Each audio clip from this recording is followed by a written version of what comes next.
9th में आपने polynomial पढ़ा होगा। डोंट टेल मी दैट के 9th में कौन पढ़ता है, नहीं पढ़ा, कोई बात नहीं, ध्यान से सुनना। बात करने वाले हैं पॉलिनोमियल यानी कि बहुपद की। कुछ नहीं है, 2 या 3 मिनट का वीडियो है, देखोगे समझ में आ जाएगा क्या होते हैं ये। एक विशेष प्रकार का बीजीय व्यंजक। क्या है? बीजीय व्यंजक। कौन? बहुपद। मैंने क्या कहा? मैंने कहा कि जो बहुपद है वो क्या है? एक विशेष प्रकार का बीजीय व्यंजक है जिसके अंदर चर होते हैं, अचर होते हैं। बस। अब चर क्या होते हैं, अचर क्या होते हैं, वो ध्यान से सुन लो। चर जैसे कि x, y, z या फिर a, b, c, और अचर सभी वास्तविक संख्या, सभी वास्तविक संख्या यानी कि रियल नंबर्स। क्या हो जाएंगे? Real numbers. अब देखना, हमने जो पिछले चैप्टर पढ़ा था वो सारे रियल नंबर पढ़े थे। क्या पढ़े थे? पूरा चैप्टर ही रियल नंबर पे था, यानी उसके अंदर जो भी नंबर्स हैं वो सारे किसमें? पॉलिनोम यानी कि बहुपद में इंक्लूड है ऑलरेडी। ठीक है। और x, y, z ये क्या है? चर बोलते हैं। क्या बोलते हैं? चर, जिसका मान बदला जा सके, है ना। देखो, समय परिस्थिति के अनुसार क्या कर सके? जिसका मान बदला जा सके, यानी किसी भी कंडीशन के अकॉर्डिंग जिसका मान बदला जा सके वो हो जाएंगे आपके चर, यानी x, y, z, a, b, c जो भी है ना। और जो अचर हैं वो होते हैं आपके सारे रियल नंबर्स, है ना। जो भी हमने रियल नंबर्स के अंदर पढ़ा था, हमारे फर्स्ट चैप्टर में पढ़ा था, वो सारे नंबर्स इसके अंदर इंक्लूड है। बस यही आपका बहुपद क्या है? पॉलिनोमियल एक विशेष प्रकार का व्यंजक है जो चर और अचर से मिलकर बना होता है। और चर अचर क्या होते हैं? ये रहा चर, ये रहा अचर। इतना समझ में आया? Okay, good. अगर उतना समझ चुके हो, अब देखना, एक शब्द लिख रहा हूँ मैं जो हम पढ़ रहे हैं, पॉलिनोमियल, हिंदी में इसे बहुपद कहते हैं। अगर मैं इनको 2 अलग अलग शब्दों में या फिर वर्डों में संधि विच्छेद करूं, है ना, क्या हो जाएगा? पॉली का मतलब, इसका मतलब होता है बहुत सारे, लॉट्स ऑफ, है ना, यानी कि बहुत सारे। नॉमिनल मतलब हो जाता है टर्म, क्या हो जाएगी? टर्म्स। अब वैसे ही बहु मतलब क्या हो जाएगा? बहुत सारे। क्या हो जाएगा? बहुत सारे। ये एक वचन बहुवचन वाला आपने पढ़ा है क्या? है ना, एक वचन बहुवचन पढ़ा है ना। एक वचन में क्या होता था? एक पद होता था, बहुवचन में बहुत सारे। वैसे ये बहुवचन वाला बहु है ना।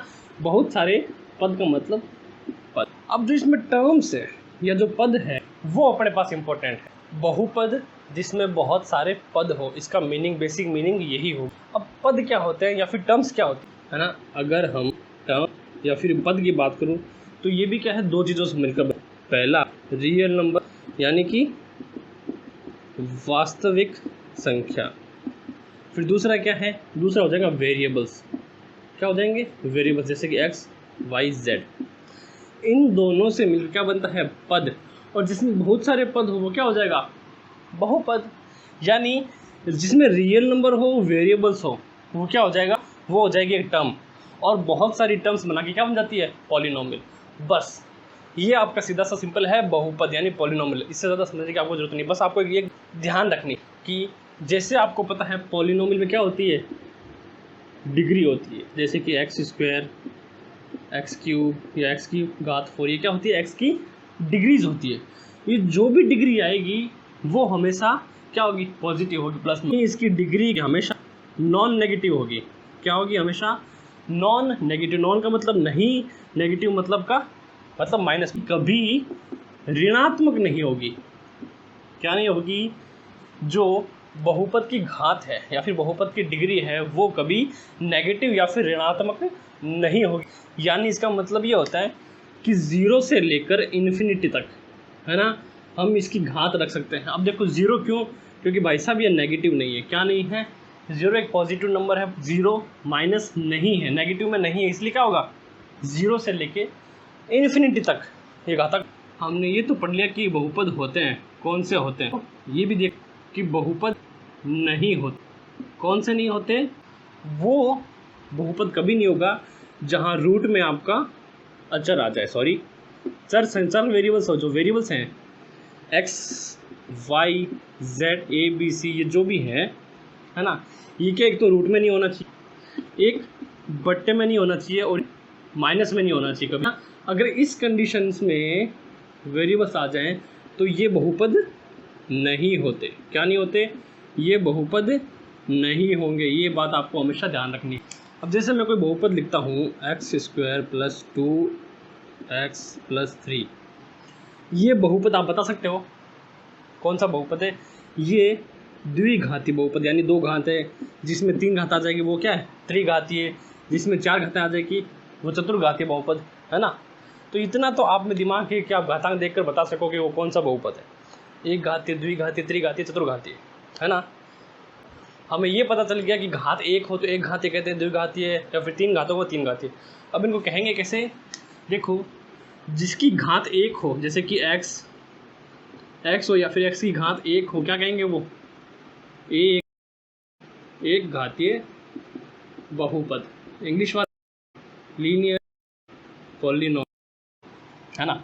और जिसकी घात 2 हो, x², y², है ना, जिसकी 2 घात हो वो बोलेंगे द्विघातीय। क्या हो जाए? द्विघातीय बहुपद, क्वाड्रेटिक पॉलिनोमियल, ठीक है। और जिसकी घात 3 हो, क्या हो जाएगा? वो हो जाएगा त्रिघातीय बहुपद। बस ये इतना ही आपको ध्यान रखना है। ध्यान रखना क्या, याद रखना है ना। इंग्लिश बोलेंगे क्यूबिक पॉलिनोमियल, समझ गए। जिसकी घात 1 हो, एक घातीय बहुपद यानी लीनियर पॉलिनोमियल, है ना। और जिसकी घात 2 हो, x² y², जो भी आप देखोगे समझ में आ जाएगा। ये आपको खुद से पढ़ना पड़ेगा, प्रैक्टिस करोगे तभी समझ में आएगा, है ना। द्विघातीय बहुपद यानी क्वाड्रेटिक पॉलिनोमियल, और जिसमें 3 घात हो यानी त्रिघातीय यानी क्यूबिक पॉलिनोमियल। तो बस यही था आपका बेसिक इंट्रोडक्शन अबाउट पॉलिनोमियल। समझ में आया तो लाइक करो, नहीं समझ में आया तो अपने डाउट्स कमेंट में पूछो। समझ गए? फिर मिलेंगे नेक्स्ट क्वेश्चन के साथ। Bye bye, take care, see you later. अगर आप हमारे चैनल पर नए हो तो चैनल को सब्सक्राइब करना और वीडियो को लाइक कमेंट शेयर किए बिना यहाँ से कोई नहीं जाएगा।